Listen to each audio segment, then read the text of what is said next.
بسم اللہ الرحمن الرحیم۔ آج ہم آپ سے بات کریں گے کہ دین اسلام کیا ہے۔ دین اسلام کے حوالے سے، قرآن کریم کے حوالے سے اور سنت نبوی صلی اللہ علیہ وآلہ وسلم کے بارے میں مختصر سی بات کریں گے انشاءاللہ۔ بات یہ ہے کہ دین اسلام جو ہے، جو ہمارا دین ہے، جس کا ہم نے کلمہ پڑھا ہے لا الہ الا اللہ محمد رسول اللہ صلی اللہ علیہ وآلہ وسلم۔ آپ لوگ کہیں گے کہ یہ ہر گفتگو میں لا الہ الا اللہ محمد رسول اللہ صلی اللہ علیہ وسلم پڑھتا ہے، یہ اس پہ بات کرتا ہے۔ تو اس پہ بات اس لیے نہیں کرتا کہ آپ نے نہیں پڑھا ہوا یا آپ کو بھول گیا یا آپ کو آتا نہیں ہے۔ تو میرا مقصد صرف بات کرنے کا یہ ہے کہ دین اسلام کی بنیاد یہ ہے۔ بنیاد کیا ہے؟ اس میں کیا ہے؟ توحید و رسالت۔ توحید و رسالت جو بنیادی عقیدہ ہے، پہلا اور بنیادی عقیدہ دائرہ اسلام میں داخل ہونے کا جو بنیادی پہلا عقیدہ ہے وہ کلمہ ہے لا الہ الا اللہ محمد رسول اللہ صلی اللہ علیہ وسلم۔ تو یہ جو دین ہمیں ملا ہے، یہ اللہ رب العالمین نے اپنے نبی صلی اللہ علیہ وآلہ وسلم کے ذریعے ہم تک پہنچایا ہے۔ آپ کو اللہ نے آخری نبی بنا کر بھیجا ہے کہ اب آپ، اللہ نے جو نبوت کا سلسلہ حضرت آدم علیہ السلام سے شروع کیا تھا، تو کم و بیش 1,24,000 پیغمبر آئے اور آخری نبی محمد رسول اللہ صلی اللہ علیہ وآلہ وسلم۔ تو یہ دین اللہ کا ہے۔ الا للہ الدین الخالص، بے شک اللہ کا دین خالص ہے۔ دین خالص اللہ ہی کے لیے ہے۔ یہ جو دین ہے یہ اللہ کے لیے خالص ہے، خاص ہے۔ تو اس میں کچھ لوگوں کے خیالات اور نظریات کا دخل نہیں ہے۔ کوئی بات دین وہی ہو سکتی ہے جو اللہ رب العالمین نے اپنے سچی کتاب، سچے کلام قرآن حکیم میں عطا فرمائی، اور اللہ نے اپنا دین کر دیا ہے مکمل۔ الیوم اکملت لکم دینکم واتممت علیکم نعمتی ورضیت لکم الاسلام دینا۔ اللہ نے اپنا دین کر دیا ہے مکمل۔ الیوم، اس دن، یعنی وہ جو دن جس دن اللہ نے یہ فتح مکہ کے موقع پر یہ آیت فرمائی کہ آج ہم نے تمہارے لیے تمہارا دین مکمل کر دیا۔ اس پہ انشاءاللہ الگ سے بات کریں گے۔ فی الحال تو دین ہو چکا ہے مکمل۔ تو کب ہوا؟ اللہ نے کیا، اپنے نبی پر نازل فرمایا اپنا سچا کلام، سچی کتاب، اور اس کی تکمیل و تتمیم کا اعلان بھی فرما دیا۔ کس پر فرمایا؟ اپنے سچے نبی محمد رسول اللہ صلی اللہ علیہ وآلہ وسلم خاتم النبیین۔ ان کے بعد کوئی نبی نہیں آئے۔ اللہ تعالیٰ کی طرف سے ہدایت کا سلسلہ بند ہو گیا۔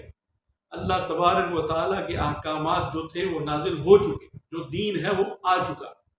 اب نیا کوئی دین، نئی کوئی بات، کوئی چیز، کسی شخصیت، کچھ شخصیات کسی بھی لیول کی، کسی بھی مقام و مرتبے کی، وہ کسی بات کو دین قرار نہیں دے سکتے، نہ وہ کسی بات کو یہ قرار دے سکتے ہیں کہ یہ دین نہیں۔ کوئی بھی شخص، اللہ نے لِتُبَيِّنَ لِلنَّاسِ مَا نُزِّلَ إِلَيْهِ، یعنی اللہ نے فرمایا کہ نبی صلی اللہ علیہ وآلہ وسلم کو اللہ نے یہ ذمہ داری عطا فرمائی ہے کہ وہ جو اللہ نازل فرماتا ہے قرآن حکیم، اس کو اس کے بندوں تک کھول کھول کر واضح کر کے بیان فرمائے۔ تو اب یہ بہت بنیادی چیز ہے کہ دین ہوتا کیا ہے، دین کیا ہے، دین کیا نہیں ہے، کون سے کام ہیں جو دین ہے، کون سے کام ہیں جو دین نہیں ہے، کون سے کام ہیں جو کرنے سے کچھ ہوتا ہے، کون سے کام ہیں جو کرنے سے کوئی فرق نہیں پڑتا، کون سے کام ہیں جو بہت زیادہ برے سمجھے جاتے ہیں۔ تو اس پہ انشاءاللہ یہ ایک کمپریہنسو ڈیٹیلڈ سبجیکٹ ہے۔ اس پہ انشاءاللہ الگ الگ بات کریں گے ہم کہ احکامات کیا ہیں، عقائد کیا ہیں، اعمال کیا ہیں، ارکان کیا ہیں، آگے آگے ان کی ارکان کی، ان اعمال کی، ان افعال کی، اس کے جو بھی دین اسلام نے بتائے ہیں ان کی کیا اہمیت ہے، کس کام کی کیا اہمیت ہے، کس کام کو کرنے سے ایمان آپ کا مکمل ہوتا ہے، آپ کے اعمال، آپ کا قرب الہی حاصل ہوتا ہے آپ کو، اور کون سے ایسے اعمال ہیں جو اللہ رب العالمین کے نازل کردہ کلام، نازل کردہ دین سرکار دو عالم صلی اللہ علیہ وآلہ وسلم کی سنت، آپ کے طریقے، آپ کے احکام، آپ کی تربیت، آپ کے اتباع کے خلاف ہوتا ہے۔ تو یہ ساری چیزیں جو ہے نا ایک ایک کر کے ان کو سمجھنے کی ضرورت ہے۔ اس کو جب ہم بنیادی طور پر بنیاد سے لے کر ایک ایک چیز کو سمجھنے کی کوشش کریں گے تو انشاءاللہ چیزیں سمجھ آتی رہیں گی۔ تو ہمارا جو مقصد ہے اس بندہ ناچیز کا جو مقصد ہے، دیکھیں دین تو پہنچ چکا ہے، دین تو سب لوگوں کو پتہ ہے، دین بلکہ دین کا بہت سارے لوگوں کو نہیں پتہ۔ کیسے نہیں پتہ؟ ایک صاحب میرے پاس تشریف لائے تو ایسے بات ہو رہی تھی تو انہوں نے کہا کہ دین، میں نے کہا کہ دین جو ہے، ان سے عرض کیا کہ دین جو ہے وہ دین اسلام ہے، اور آگے ہے مذہب۔ وہ کہہ رہے تھے کہ اسلام ایک مذہب ہے۔ میں نے کہا کہ مذہب تو اس کے بہت سے چھوٹے چھوٹے، جو اس پہ بات الگ سے کریں گے انشاءاللہ تعالی، لیکن دین جو ہے وہ دین مکمل ایک ضابطہ حیات ہے، وہ مذہب نہیں ہے۔ اس میں کون سی کام میں کسی کی رائے کی اہمیت ہے، کون سی بات میں کسی کی رائے کی اہمیت نہیں ہے، اور کون ایک بہت بڑی ایک غلط فہمی، بڑی زیادتی اور بڑے یعنی کہ افسوس کا جو مقام ہے، جو اس کا سامنا کرنا پڑتا ہے کہ دین تو ہے اللہ کا، لیکن اب یہ کچھ لوگوں کے دین میں اپنے جذبات کا کوئی دخل نہیں۔ جو میرا کہنے کا مقصد ہے، نہ آپ کی محبت، نہ آپ کی نفرت، نہ آپ کے غصہ، نہ آپ کے جذبات، نہ آپ کے خیالات، نہ آپ کے تصورات، نہ آپ کے نظریات، نہ آپ کی پسند، نہ آپ کی ناپسند۔ دین کسی کی پسند، ناپسند، جذبات اور خیالات سے بہت اوپر۔ تو جو لوگ اپنے جب وہ اچھا، اس میں مسئلہ یہ ہوتا ہے کہ جب لوگ بیان کرتے ہیں، واعظین اور خطاب فرماتے ہیں، کچھ لوگ بتاتے ہیں، بات کرتے ہیں، تو اس میں ان کے جب وہ بات کر رہے ہوتے ہیں تو بہت ساری باتیں ان کی طرف سے، اپنی طرف سے باتوں میں نکل جاتی ہیں۔ تو ان کو یہ واضح کرنا چاہیے، ہم بھی انشاءاللہ کوشش کریں گے کہ واضح ہو کہ یہ بات اللہ کی ہے، اللہ کے رسول صلی اللہ علیہ وسلم کی طرف جو منسوب کی جاتی ہے۔ اور دیکھیں جو ہے کلام الہی، اس کو ہم نے کلام الہی مانا ہے، اور اس کی کسی زیر زبر میں شک و شبہ کی کوئی گنجائش نہیں ہے۔ یہ عین اسی طرح ہمارے پاس 1400 سال سے ایسے ہی موجود ہے، یہی ہمارا ایمان ہے۔ اگر ہمارا یہ ایمان نہیں ہے کہ قرآن ہمیں اصل حالت میں ہمارے پاس موجود ہے، کچھ لوگ کچھ قصے کہانیاں روایات لے آتے ہیں کہ وہ آیت کا یہ مطلب تھا، وہ آیت نہیں ہے، یہ ہے، وہ ہے، وہ ساری باتیں۔ جب ہم نے یہ ایمان ہم لے آئے، جب ہمارا یہ ایمان ہے کہ قرآن جیسے نازل ہوا ویسے ہی ہمارے پاس موجود اور اس کی حفاظت کا ذمہ اللہ نے لے لیا ہے، تو اب اس کے بعد ایسی باتیں کرنا کہ جی جب ان سے کہا جاتا ہے کہ قرآن تو یہ کہتا ہے، پھر وہ آگے سے بتاتے ہیں کہ نہیں، وہ بات، وہ کہانی، وہ روایت، وہ قصہ، وہ بات، وہ اس طرح ہے، وہ اس طرح ہے، یہ اس طرح ہے۔ تو ان سے کہا جاتا ہے کہ دیکھو قرآن کے متن پر تو غور کرو، قرآن کے الفاظ کو تو دیکھو، قرآن کے الفاظ کیا کہہ رہے ہیں۔ اگر قرآن کے الفاظ نہ کچھ بتا رہے ہوں تو پھر تو چلو آپ کسی اور طرف جائیں وضاحت کے لیے۔ تو جب قرآن کے الفاظ ہی کھول کے چیز ایک بتا رہے ہیں تو پھر اس میں کسی قسم کے ابہام کی یا شک و شبہ کی گنجائش نہیں ہے۔ یہ جو آیت مبارکہ ہے جس میں جن لوگوں کے دلوں میں ٹیڑھ ہے، جو محکم ایمان رکھنے والے ہیں، اس میں بھی انشاءاللہ قرآن حکیم کی روشنی میں بات کریں گے۔ فی الحال ہمارا مقصد یہ ہے کہ دین کو دین جیسے ہے ویسے سمجھنا چاہیے۔ یہ اس وقت ہوگا جب آپ خالی ذہن ہو کر اس کو پڑھیں گے، جب آپ کسی خاص شخصیت، کسی خاص مکتبہ فکر، کسی خاص گروہ کے خیالات، ان کے جذبات اور احساسات کو بیچ میں شامل کریں گے، ان کی پسند ناپسند اور ان کے جو تصورات ہیں یا ان کی جو باتیں، تقریریں جو جس طرح آپ کو سنائی جاتی ہیں، میں کسی خاص کی بات ہی نہیں کر رہا، میں تو بات ایک جنرل بات سب۔ تو دین کیا ہے؟ دین صرف الا للہ الدین الخالص۔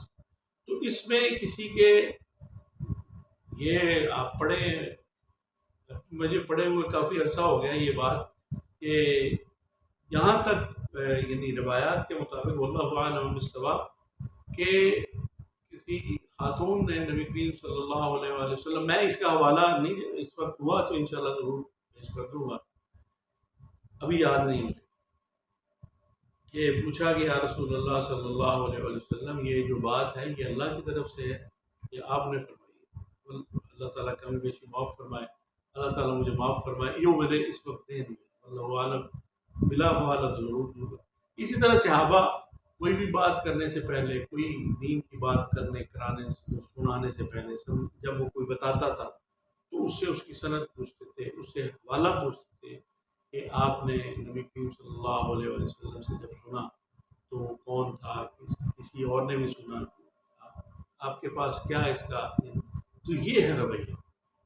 جبکہ ہم جو سن رہے ہیں، سنا رہے ہیں 14 سال بعد، کوئی کچھ کہہ رہا ہے، کوئی کچھ کہہ رہا ہے، کوئی کچھ کہہ رہا ہے، کوئی کچھ کہہ رہا ہے، تو اس سارے جو چکر ہیں، یہ جو ساری پریشانی ہے کہ بہت ساری شخصیات ہیں، معتبر شخصیات ہیں، دین کے لیے بہت ساری سب کی خدمات ہیں، سب کا مقام ہے، رتبہ ہے، اور انہوں نے دین کو لوگوں تک پہنچانے کے لیے اپنی زندگی صرف کر، اور اپنی حد تک بہت سارا انہوں نے دین کا کام کیا، بہت بڑا احسان ہے بہت سارے لوگوں کو امت پر کہ انہوں نے اللہ کے دین کو لوگوں تک پہنچایا، لوگوں کی تربیت کی۔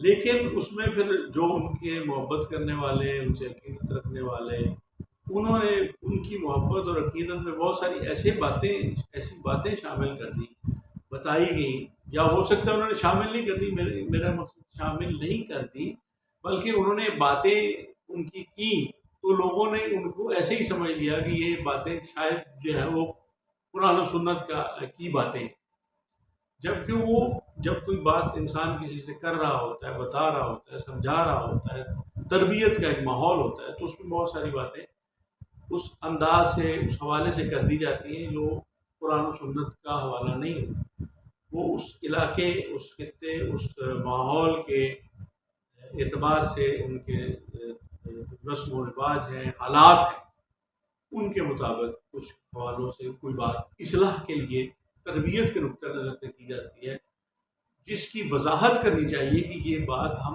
ان معروضی حالات کی روشنی میں کر رہے ہیں، یہ بات قرآن کی نہیں ہے، یہ حدیث کی نہیں ہے، نہ یہ کوئی فرض عین ہے، یا اس طرح کی یہ جو ڈیٹیل سے جب ان چیزوں کو سمجھیں گے تو انشاءاللہ تعالیٰ تمام اشکالات اور ابہام دور ہو جائیں گے۔ تو جب ہم دین کو خالص اللہ کے لیے سمجھ کر اس پر عمل پیرا ہوں گے اور اپنے جذبات کو بیچ میں سے خارج کر اپنی احساس اور پسند اور ناپسند کو بیچ میں سے نکال دیں گے، یہ بہت بنیادی بات ہے دین کے لیے۔